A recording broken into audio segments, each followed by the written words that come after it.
Hello everybody, it's Legend9 here. Welcome, we're making another video today. And today, the video that we're going to be making is, we're on a budget, right? To buy 10 Super Nintendo games.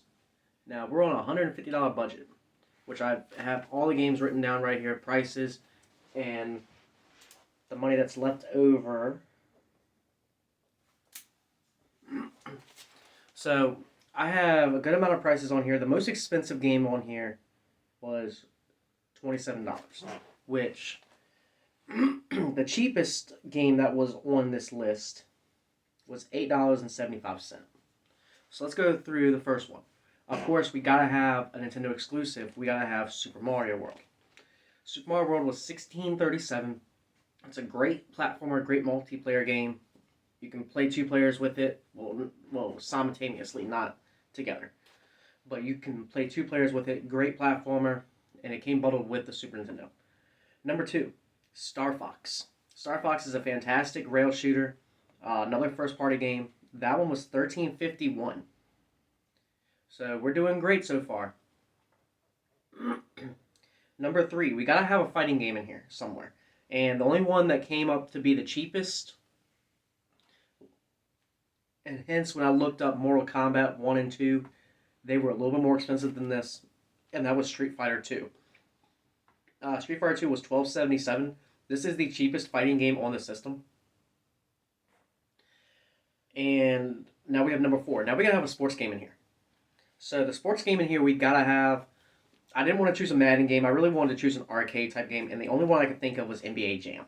NBA Jam is $11.58, so we're still doing good. Alright, so now number 5. Now we gotta start having some puzzle games in there because NES and Super Nintendo were known for their great puzzle games. And what best way to start it out with Tetris 2 was $8.64. Actually, that was the cheapest. I'm sorry. I thought it was $8.95. That's the second cheapest. Number 6. Okay, so we gotta have a racing game in here on the Super Nintendo, and there's only one known racing game that is fantastic, and that is Super Mario Kart. The game comes in at a whopping $27.02. Great game. Number 7. Alright, so we have another puzzle game. Tetris Attack. Comes in at $17.29.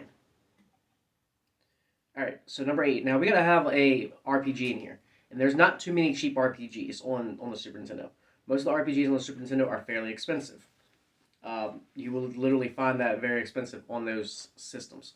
And the cheapest one that I could come around was Final Fantasy Mystical Quest at $17.15. That's possibly the cheapest you're going to find a good RPG. Number 9, we got number 9, number 10 are two puzzle games. So number 9, Pack Attack, $8.95, two-player game, fantastic game. Tetris Attack is also a two-player game, also has a story mode. And then number 10, Wario's Woods, comes in at $14.23. This is the last one. It's a NES enhanced port remake, and it was really, really good. So that leaves us with $1.99. You could literally find a game out there that's like 99 cents for the Super Nintendo. I have found games for the Super Nintendo like $3 or $4 before, but those are the cheapest, well-known games that are really, really good to play. Would I recommend picking up Super Nintendo today? I actually would. It's actually a fairly good. There are some cheap games up on the Super Nintendo. There's a fairly good amount that are really getting expensive. Like I have a poster right here. Super Metroid is one of them that's getting fairly expensive. Legend of Zelda: Link to the Past. It's sold millions of copies, but that's starting to go up in price as well. Wild Guns, that's already been up in price. Final Fantasy 2, Final Fantasy 3, Secret of Mana, Chrono Trigger. Those RPGs are really going up in price right now. Yeah, it's just need to make sure you shop around and make sure you try to find the cheapest ones. Teenage Mutant Ninja Turtles, Turtles in Time. I looked that up on here. That was like $45, and then I looked up Super Castlevania 4. That was looking almost close to $50. So it was getting fairly expensive. Would I recommend picking up the Super Nintendo still? Yeah, pick one up. Thanks everybody.